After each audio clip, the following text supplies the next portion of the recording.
يا أيها الذين آمنوا ما لكم إذا قيل لكم انفروا في سبيل الله قلتم إلى الأرض أرضيتم بالحياة الدنيا من الآخرة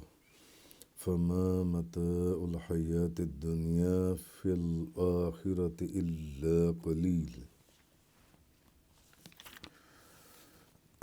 اے ایمان والو، تمہیں کیا ہو گیا ہے کہ جب تم سے اللہ کی راہ میں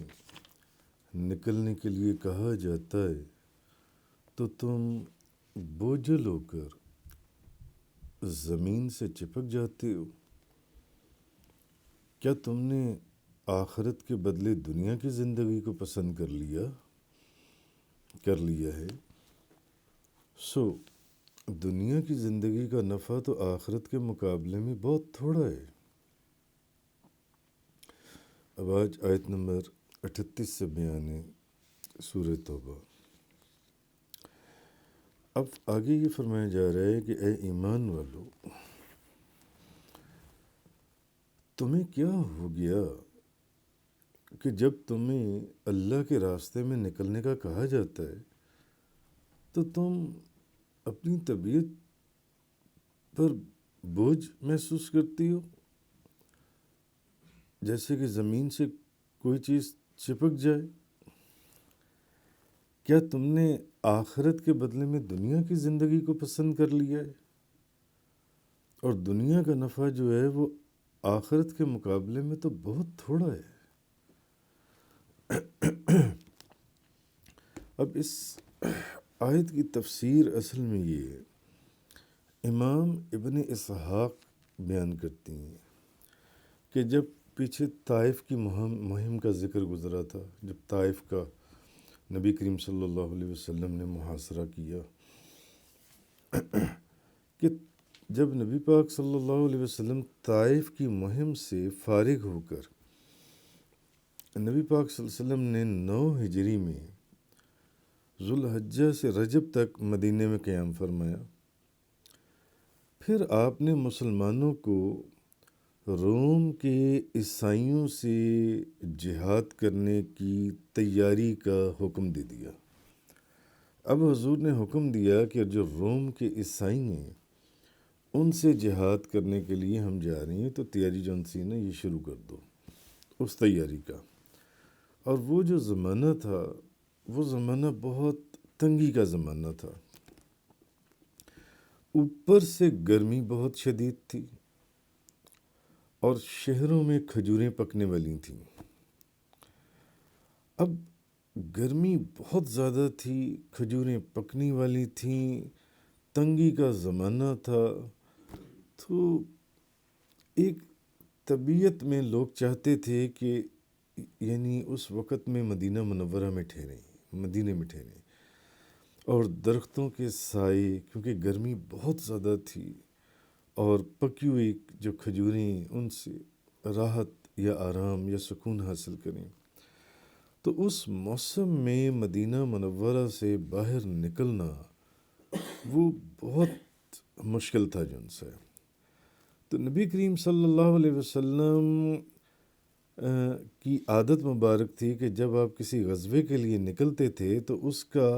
صراحتاً آپ اس کی وضاحت نہیں، اس کا بیان نہیں کرتے تھے، اس کا ذکر نہیں کرتے تھے۔ لیکن یہ جو غزوہ تبوک ہے اس کا آپ نے صراحتاً آپ نے ذکر فرما دیا جن سے، یعنی آپ نے مسلمانوں کو روم کے عیسائیوں سے جہاد کرنے کی تیاری کا حکم دے دیا۔ اس کی ایک وجہ یہ بھی تھی کہ یہ سفر بہت دور کا تھا اور مشقت بہت زیادہ تھی، اور جس دشمن سے اب مسلمان لڑنے کے لیے جا رہے تھے اس کی تعداد اور بظاہر اس کی طاقت بہت زیادہ تھی، اس لیے اب آپ نے اشارتاً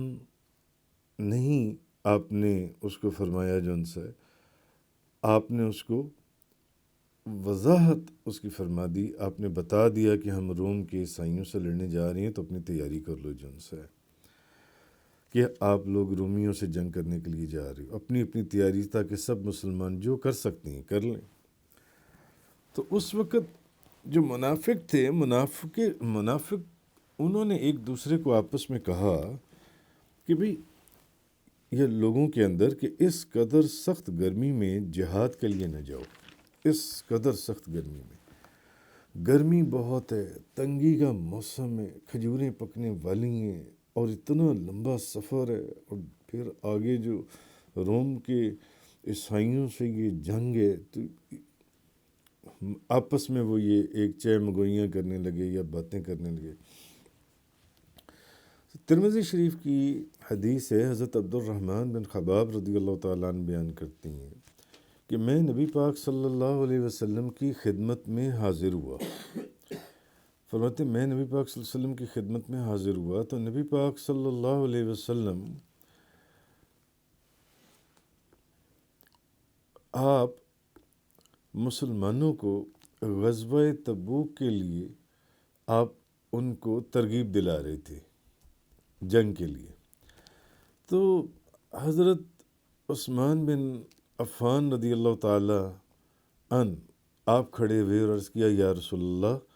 میں اللہ کے راستے میں 100 اونٹ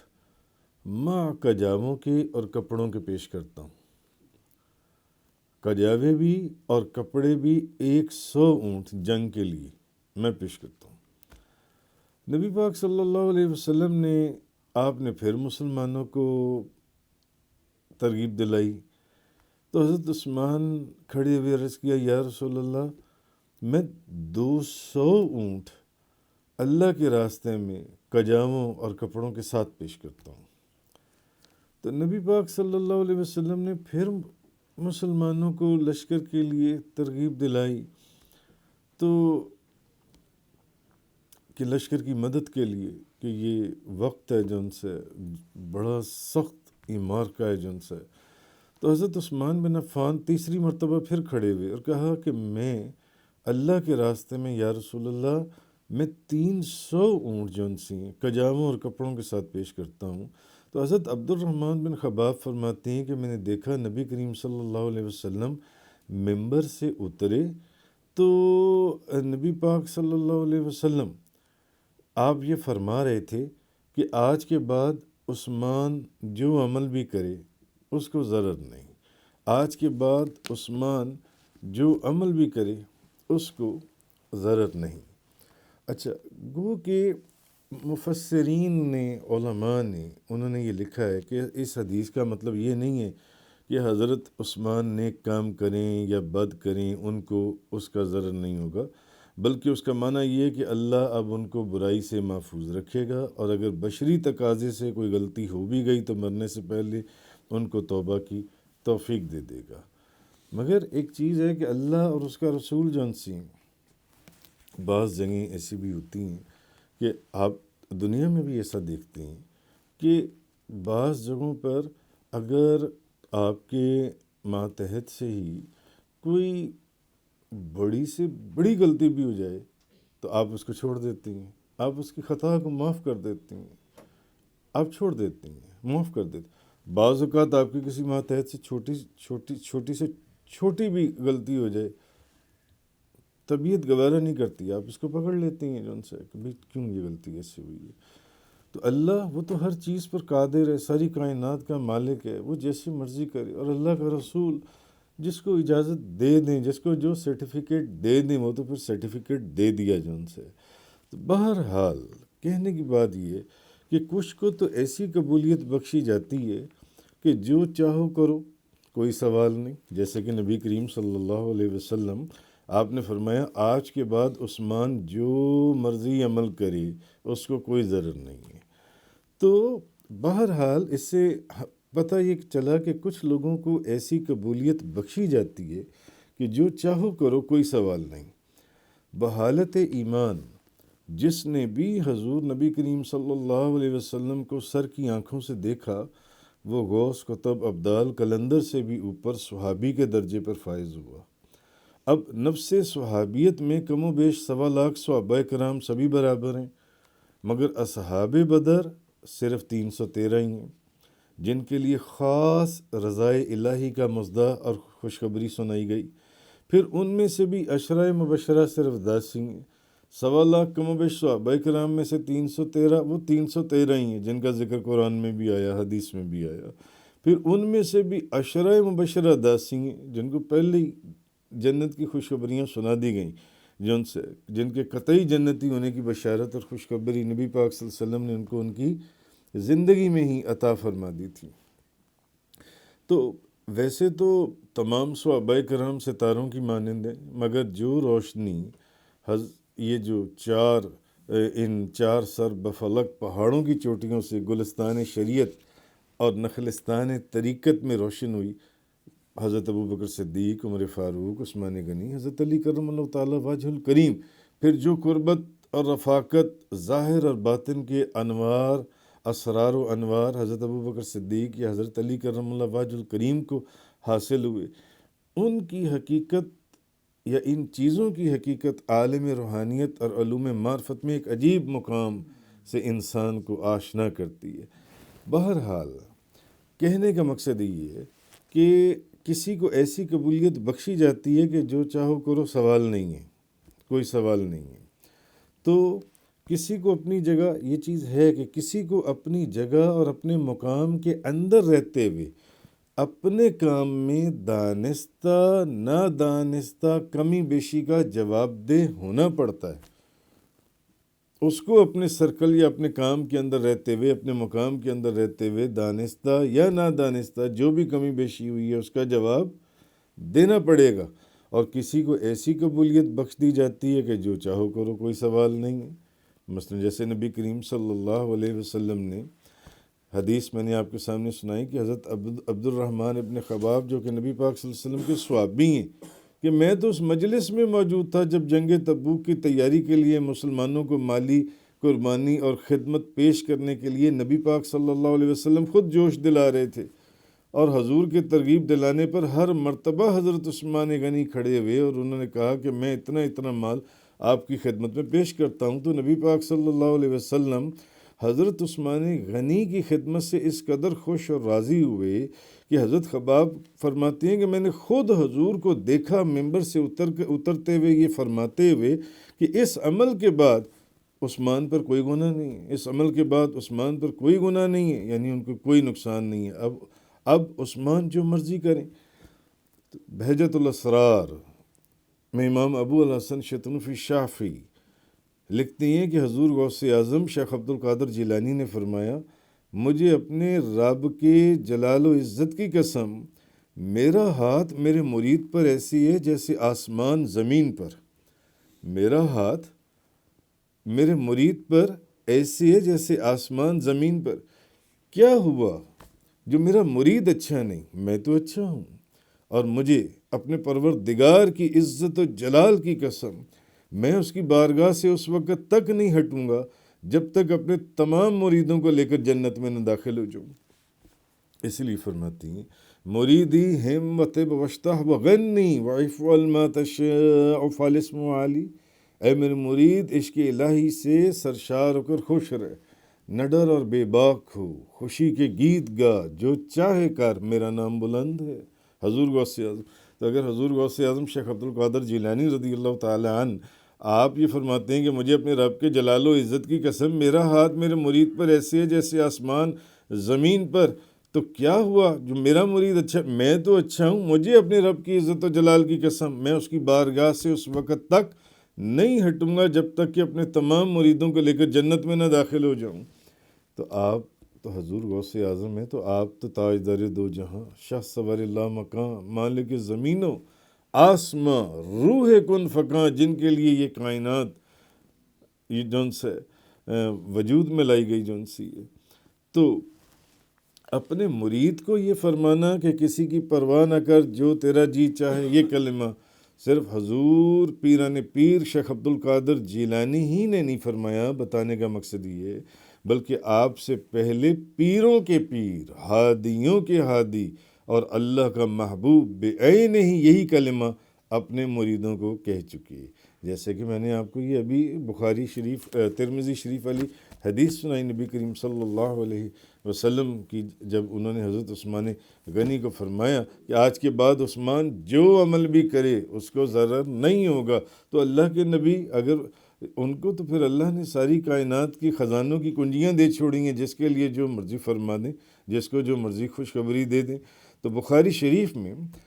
شریف کے اندر حضرت علی کرم اللہ وجہ الکریم فرماتے ہیں کہ مجھے، اور یہ حدیث میں نے پہلے بھی ایک دو دفعہ آپ کو سنائی ہے، کہ حضرت علی فرماتے ہیں کہ مجھے نبی پاک صلی اللہ علیہ وسلم نے 2 لوگوں کے ساتھ روضہ خاک کی طرف روانہ کیا، اور مجھے فرمایا کہ وہاں جو مقام ہے روضہ خاک کا، وہاں ایک عورت جو مشرک ہے وہ تمہیں ملے گی، اس کے پاس مشرکین کے نام حاطب بن ابی بلتہ کا ایک خط ہے، اس عورت سے وہ خط لے کر آ جاؤ۔ کہاں ملے گی؟ فوراً پہنچو مکہ مکرمہ کی طرف، راستے میں روضہ خاک کے مقام پر سے جب گزرو گے تو تمہیں وہاں ایک عورت جاتی ہوئی نظر آئے گی۔ نبی پاک صلی اللہ علیہ وسلم نے یہ بھی پہلے بتا دیا کہ وہ تمہیں جس عورت کے پیچھے جا رہی ہے وہ تمہیں اس جگہ کے اوپر مل جائے گی، یعنی اس وقت جب تم وہاں پہنچو گے تو وہاں سے گزر رہی ہوگی، تو اس کے پاس سے خط ہے حاطب بن ابی بلتہ کا، وہ خط لے کر جان سے آ جاؤ اس سے۔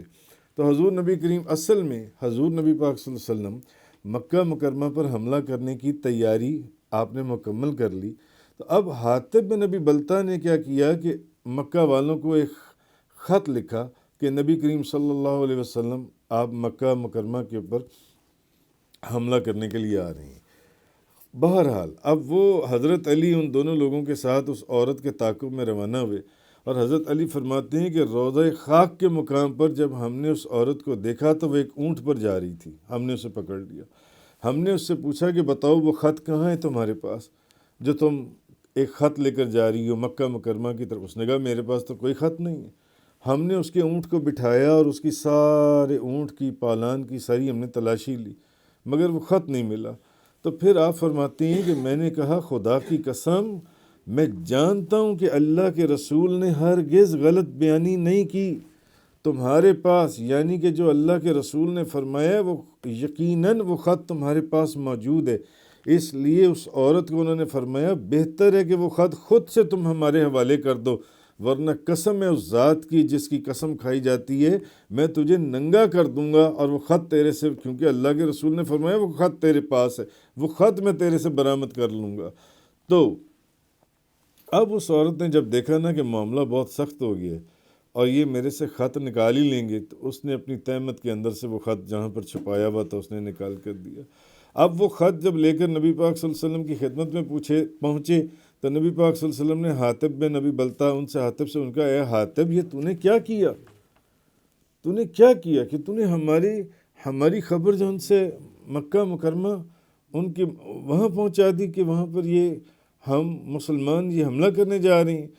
تو اب حاطب بن بلتہ جون سے نا وہ فرمانے لگے یا رسول اللہ میں بالکل نہ تو بدلا ہوں نہ ہی میں کوئی مرتد ہوا ہوں، میں تو اللہ اور اس کے رسول کے اوپر ایمان رکھتا ہوں۔ خط تو میں نے مشرکین مکہ کو فقط صرف اس لیے لکھا تھا کہ تاکہ وہ میرے ہمدرد ہو جائیں، ان کو اپنا ہمدرد بنانے کے لیے، کیونکہ مکہ مکرمہ میں میرا کوئی رشتہ دار نہیں ہے جو وہاں پر میرے اہل و عیال کا خیال رکھ سکے، جبکہ جو دوسرے صحابہ کرام آپ کے ساتھ یہاں آئے ہیں ان کے وہاں پر رشتہ دار موجود ہیں جو ان کے اہل و عیال کا خیال رکھ سکتے ہیں اور رکھتے ہیں، مگر میرے اہل و عیال کا دیکھنے والا وہاں پر کوئی نہیں تھا۔ تو میں نے کہا کہ اس سے پہلے کہ مشرکین ان کو کوئی نقصان پہنچائیں چلو وہ میرے کچھ ہمدرد ہو جائیں، تو اس لیے جون سے تو میں نے وہ خط لکھ دیا۔ تو حضرت عمر فاروق رضی اللہ تعالیٰ عنہ عرض کہنے لگے یا رسول اللہ اگر آپ اجازت دیں اس نے ایک اندر کی بات یعنی کہ باہر نکالی ہے تو میں اس کی گردن اڑا دوں، میں اس کی گردن کاٹ دوں، کیونکہ اس نے اللہ اور اس کے رسول اور مسلمانوں کے ساتھ خیانت کی ہے، مومنوں کے ساتھ۔ تو نبی پاک صلی اللہ علیہ وسلم نے فرمایا اے عمر کیا تمہیں نہیں معلوم؟ حضور نے پوچھا عمر تمہیں کیا یہ بات نہیں پتہ کہ حاطب جو ہیں وہ غزوہ بدر کے اندر شامل تھے اور غزوہ بدر کے مجاہدین میں سے ہیں وہ، اور ان مجاہدین کے خلوص اور جذبہ جان نثاری کو دیکھتے ہوئے اللہ نے کیا فرمایا، اے مالو ما شئتم قد غفرت لکم، یعنی اب جو چاہو کرو میں نے تمہیں معاف کر دیا۔ عمر تم اس کی گردن کاٹنا چاہتے ہو جس کے متعلق یہ اللہ کا حکم آ گیا، جن کے متعلق یہ اللہ کا حکم آ گیا کہ اب جو چاہو کرو، میں نے تمہیں معاف کر دیا۔ جب حضرت عمر فاروق نے سنا تو وہ رونے لگ گئے، ان کی آنکھوں سے آنسو بہنے لگے۔ تو بہرحال کچھ ایسے لوگ ہوتے ہیں کہ ان سے بظاہر بڑی سے بڑی بھی خطا ہو جائے تو وہ معاف کر دی جاتی ہے، اور بعض اوقات کچھ کو ایسی قبولیت بخشی جاتی ہے کہ جو چاہو کرو، کوئی سوال نہیں، جیسے حضرت عثمان غنی والی بات میں نے آپ کو بتائی۔ حضور نے فرمایا کہ آج کے بعد عثمان جو عمل بھی کرے اس کو کوئی ضرر نہیں ہے۔ آگے یہ جو فرمایا کہ اے ایمان والو تمہیں کیا ہو گیا، جب تم سے جہاد کے لیے نکلنے کے لیے کہا جاتا ہے تو تم زمین سے چپک جاتے ہو۔ اچھا، اس سے مراد تمام مسلمان نہیں ہیں، بلکہ بعض بہت تھوڑے سے مسلمان ہیں، کیونکہ اکثر مسلمان جن سے وہ نبی کریم صلی اللہ علیہ وسلم کے حکم کے مطابق غزوہ تبوک پر جو مسلمانوں کی اکثریت تھی وہ خوشی سے وہ سب روانہ ہوئے تھے، اور ان کی تعداد 30,000 تھی جو اس غزوے کے اندر حضور کے ساتھ چلے تھے۔ تھوڑے سے مسلمان تھے جو کسی عذر یا تھوڑی سی سستی کی وجہ سے پیچھے رہ گئے۔ اصل میں جن کو بہت سخت ملامت کی گئی، حالانکہ جو تھوڑی سی سستی کی وجہ سے پیچھے رہ گئے تھے یا کسی عذر کی وجہ سے، ان کو بھی اس چیز کی طرف اشارتاً ملامت کی گئی کہ یہ کیا کیا تم نے، ایسا کیوں کیا۔ اب رہ گئے تیسرے لوگ، وہ تھے منافق، اور وہ تو پہلے ہی آپس میں جھوٹی باتیں کر رہے تھے کہ کیا ضرورت ہے اس غزوہ تبوک کے پر جانے کی، اتنی سخت گرمی کے اندر، کھجوروں کے پکنے کے موسم میں گرمی اتنی سخت ہے اور اتنا لمبا سفر ہے، یہ کیا کر رہے ہو، یہ جانے کا موسم ہے۔ تو یہ چیز اللہ تعالیٰ نے اس آیہ کریمہ کے اندر، یا ایھا الذین آمنوا ما لکم اذا قیل لکم انفروا فی سبیل اللہ ثاقلتم الی الارض اردیتم بالحیاۃ الدنیا من الآخرہ فما متاع الحیاۃ الدنیا فی الآخرہ الا قلیل۔ تفسیر قرآن کا یہ لیکچر انگلش میں سننے کے لیے براہ کرم ڈسکرپشن میں موجود لنک پر کلک کریں۔